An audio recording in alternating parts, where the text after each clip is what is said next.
posisinya itu memang pengangguran semua waktu itu, mau nggak mau apa yang telah saya rintis sebenarnya dengan produk-produk tradisional, akhirnya bermulalah kita fokus pada waktu itu.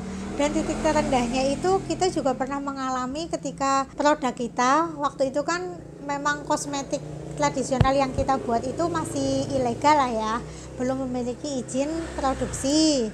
Karena memang syarat izin produksi itu lumayan lah, kita masih harus mengumpulkan modal, mengumpulkan keilmuan lagi untuk bisa mendapatkan legalitas usaha. Nah, kita juga pernah mengalami itu yang namanya produknya itu kena razia BPOM. Nah, dari situ itu titik terendah kita. Tapi akhirnya memang semua itu kan seleksi alam. Jadi ketika kita pengen survive, ya kita harus lebih berjuang lagi. Akhirnya sedikit-sedikit kita mewujudkan, akhirnya sampai kita punya izin produksi dan dapat notifikasi kosmetik.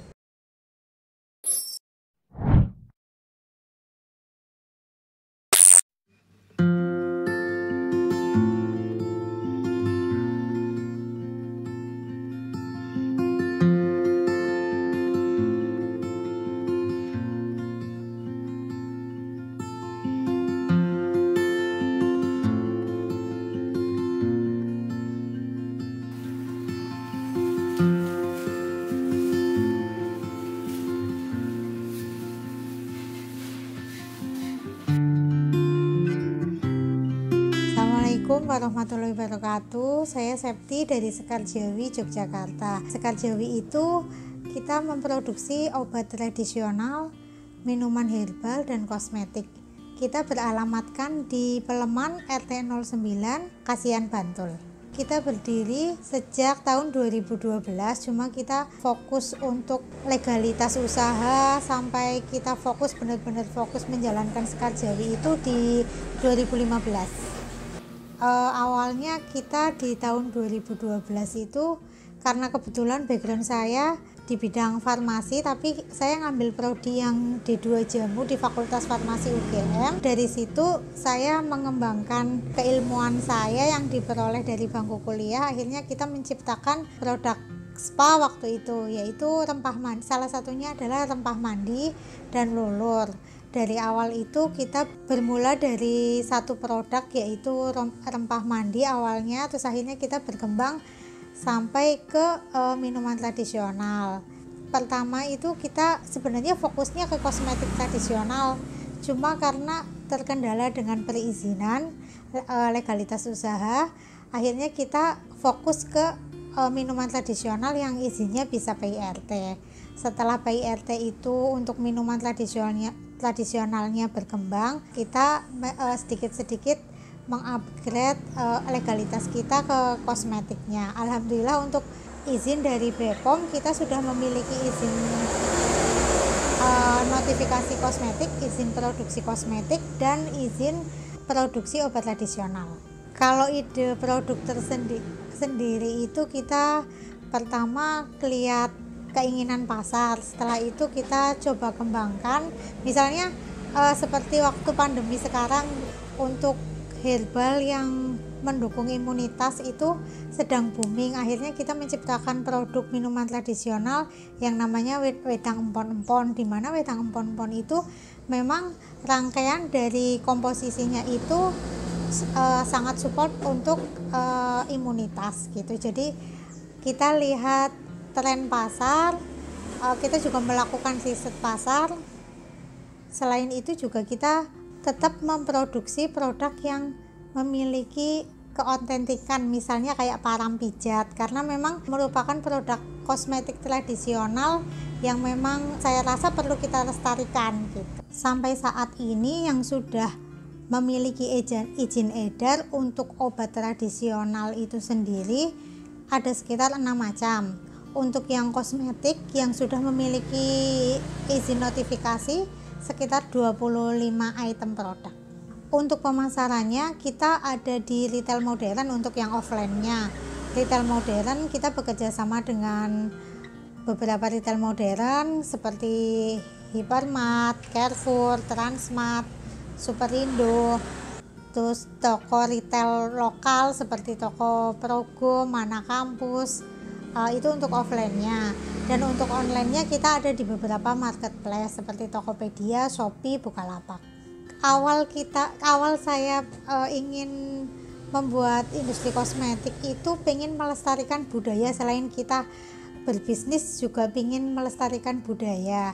Pertama karena Indonesia itu kan sebenarnya banyak peninggalan, baik itu catatan sejarah, peninggalan ramuan jamu kuno, yang mana saya rasa kalau bukan kita yang akan melestarikan produk-produk tersebut, siapa lagi? Nanti jangan sampai anak cucu kita nggak kenal apa itu yang namanya parem, tapel, pilis, bedak dingin. Ya walaupun produk-produk itu jarang sekali di pasaran, tapi harus tetap kita lestarikan sebagai bentuk warisan budaya. Untuk kendalanya sebenarnya kalau kosmetik emang kita tuh daya saing, daya jual dengan gempuran produk impor yang mereka punya istilahnya lebih cepat memutihkan, mereka mempunyai klaim yang praktis, sedangkan produk-produk tradisional emang nggak bisa secepat itu atau nggak semodern itu. Tapi kita yakin bahwa produk tradisional itu pasti punya segmen tertentu yang tetap ada peminatnya, tapi kita juga tetap berinovasi untuk gimana sih produk kita tetap memiliki keautentikan tapi juga tetap bisa diterima oleh generasi milenial gitu.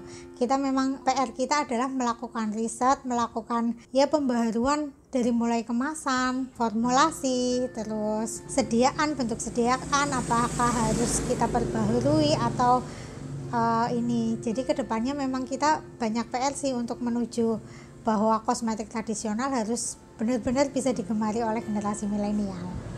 Kalau kita kan mengadopsi kosmetik tradisional itu dari ramuan buku-buku sejarah yang ada di misalnya kayak di perpustakaan, yang misalnya dari kitab Jampi Jawi, atau ada juga kita juga mengadopsi dari buku Cabe Puyang warisan nenek moyang, di mana resep-resep itu kan tertuang secara turun-temurun sampai sekarang masih ada, dan di situ juga pastinya memiliki nilai historis tersendiri dan manfaat sendiri. Apalagi komposisi bahan-bahan di dalamnya itu adalah bahan baku lokal yang pastinya sudah sesuai dengan keadaan masyarakat, sudah secara istilahnya itu memiliki khasiat empiris yang secara turun-temurun sudah bisa kita manfaatkan. Apalagi di situ adalah bahan-bahan lokal yang memang sudah ada di samping kita sejak berabad-abad lamanya. Jadi hal ini yang menjadi landasan kuat bagi kami untuk kenapa nggak kita lestarikan budaya ini, budaya dan bukan merupakan karangan atau yang hanya sekedar penemuan yang kita uji coba dengan tidak ada dasarnya gitu.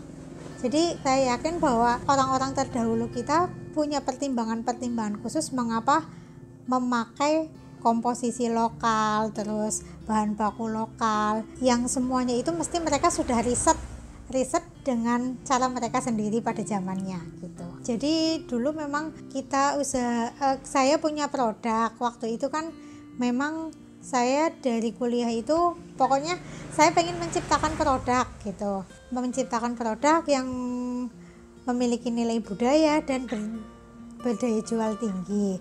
Cuma karena waktu itu kan saya awalnya nggak fokus karena memang bekerja kan, waktu itu masih bekerja di tempat lain, dan memang produk ini cuma untuk sampingan aja gitu. Titik terendahnya ketika saya waktu itu memutuskan untuk resign kerja karena memang sudah menikah dan memiliki anak. Terus suami saya juga karena dia tadinya juga bekerja, karena dipindahkan ke luar kota, jadi ya udah kita posisinya itu memang pengangguran semua waktu itu, mau nggak mau apa yang telah saya rintis sebenarnya dengan produk-produk tradisional, akhirnya bermulalah kita fokus pada waktu itu. Dan titik terendahnya itu kita juga pernah mengalami ketika produk kita waktu itu kan memang kosmetik tradisional yang kita buat itu masih ilegal lah ya, belum memiliki izin produksi. karena memang syarat izin produksi itu lumayan lah, kita masih harus mengumpulkan modal, mengumpulkan keilmuan lagi untuk bisa mendapatkan legalitas usaha. Nah, kita juga pernah mengalami itu yang namanya produknya itu kena razia BPOM. Nah, dari situ itu titik terendah kita.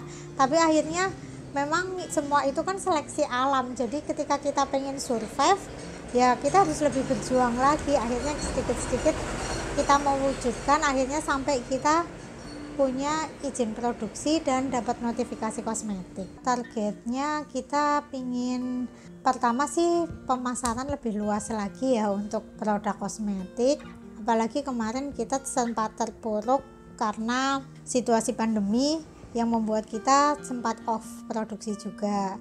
Tapi dari pengalaman pandemi ini masyarakat jadi lebih terbuka pola pikirnya untuk lebih mencintai jamu tradisional, karena kita juga kan punya produk jamu tradisional. Di sisi lain ketika kosmetik itu surut pada waktu pandemi, tapi jamu tradisional itu mulai digemari oleh masyarakat. Mungkin ini sebagai bentuk kita untuk, walaupun nanti misalnya pandemi itu sudah berakhir, tapi masyarakat jadi terbiasa untuk bisa mengkonsumsi minuman tradisional, karena minuman tradisional itu memang memiliki manfaat. Dari bahan-bahannya saja itu merupakan bahan lokal yang sudah ada sejak dulu dan digunakan pengobatan dari zaman dulu oleh nenek moyang kita. Kenapa sekarang kita harus tinggalkan gitu. Jadi mungkin ini suatu momen untuk kita kembali ke alam lagi gitu. Untuk kontak Sekar Jawi tersendiri itu ada di web, kita ada web www.sekarjawi.com. Untuk marketplace kita ada yang di Shopee itu Sekar Jawi Shop, untuk yang di Tokopedia itu Sekar Jawi, dan untuk di IG itu kita ada 2, Sekar Jawi Official dan Sekar Jawi Beauty. Nanti teman-teman yang mau minat dan tertarik dengan produk kita atau mau jadi reseller bisa langsung menghubungi WA admin kami di 0877 368 0-3 kali 66.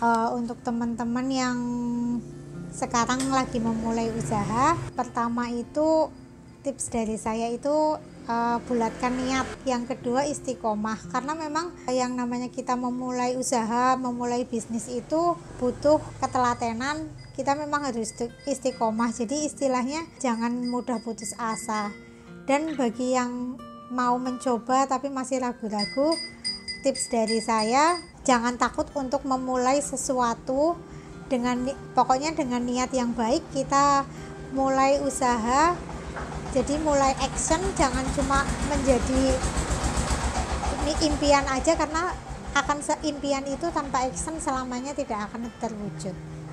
Terima kasih teman-teman sudah menyaksikan liputan ini. Semoga sedikit ilmu dari saya, pengalaman saya menjadi modal inspirasi bagi teman-teman semua.